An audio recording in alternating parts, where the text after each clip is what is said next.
राज ठाकरेंनी देवेंद्र फडणवीस यांचा राजीनामा मागायला हवा. संजय राऊतांची खोचक टीका, तर नगरविकास खात्यावरून शिंदेंना इशारा.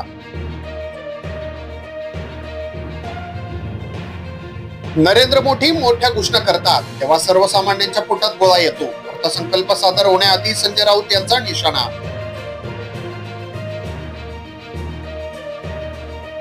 फडणवीस शिंदे यांना अटक करण्याचे षडयंत्र, चौकशीसाठी एसआयटी स्थापन. गावात ठाकरे गटात दोन्ही नेत्या खोट्या प्रकरणात अडकवणार होते.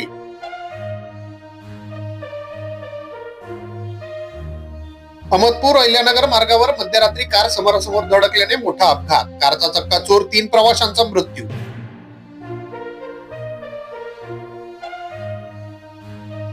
सारंगवाडीत गावकऱ्यांनीच निवडलेल्या सरपंचावर गावकऱ्यांनी दाखवला अविश्वास. ठरावाच्या बाजूने 422 तर विरोधात 51 मते. मराठवाड्यातील दुसराच ठराव.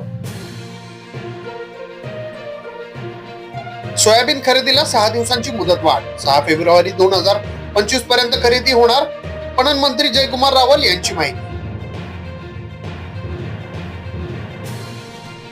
तपोवणे एक्सप्रेस समोरासमोरच लावला ट्रक आडवा. लोको पायलटने बेळीच दाबले ब्रेक. मोठी दुर्घटना टळली.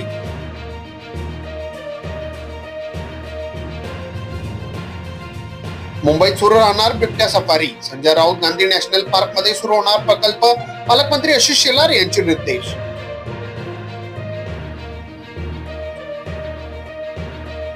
कलंकित मंत्र्यांची हकालपट्टी करा. फक्त धनंजय मुंडेच नाही तर मंत्रिमंडळात 65% मंत्र्यांवर गुन्हे. नाना पटोले.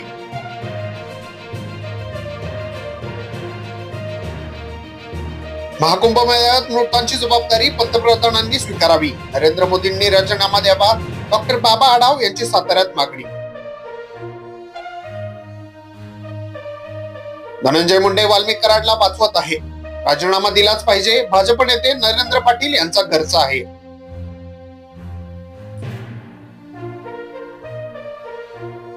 अर्थसंकल्पात महाराष्ट्राची कृषी क्षेत्रासाठी काय? राज्याचे कृषी मंत्री म्हणतात अनेक महत्वाचे निर्णय. शेतकऱ्यांना नक्की काय फायदा होईल याकडे सर्वांचं लक्ष. धनंजय मुंडेंकडून वाल्मिक कराडला वाचवण्याचा प्रयत्न. फडणवीसांच्या जवळच्या नेत्याला आरोप. राजीनामा देणे योग्यच असल्याचा केला दावा.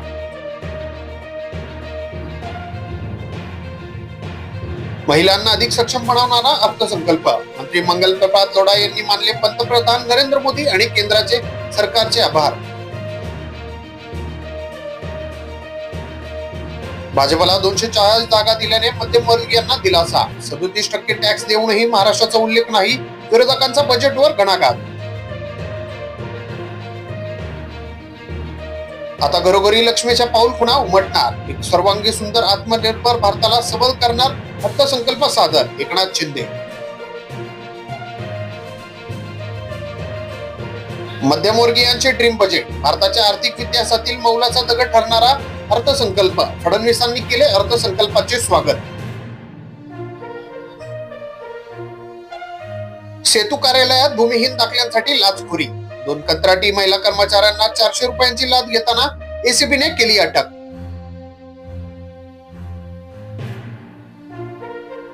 नागपुरात 650 झाडांची कत्तल प्रकरण. कत्तल करणाऱ्या 5 आरोपींना पोलिसांकडून अटक.